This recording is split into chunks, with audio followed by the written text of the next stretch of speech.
This video will show you a quick tutorial on how to use your new easy-to-use Axonics charging system.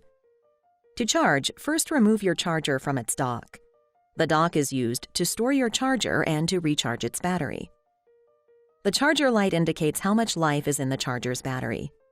If the green light is on, it's ready to fully charge your stimulator. If you see a solid orange light, the charger will only partially charge your stimulator. You have two options for holding the charger in place during charging.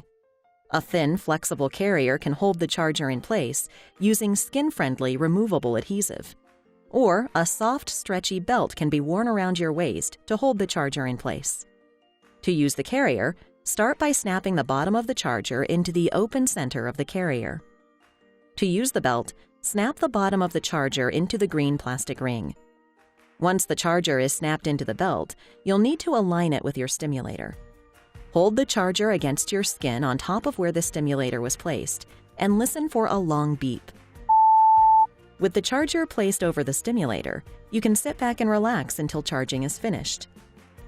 However, if you hear 3 tones and feel the charger vibrate, charging has stopped before the stimulator has fully charged. This typically happens because the charger has moved away from the stimulator.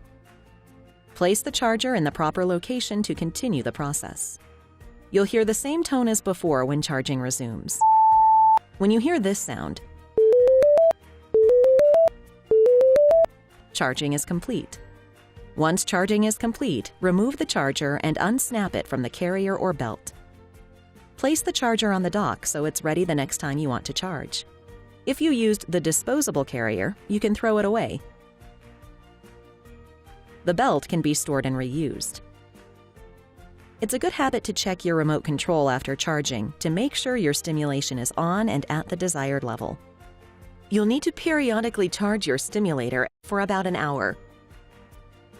If you're unsure if your stimulator needs charging, you can always check the lights on your remote control.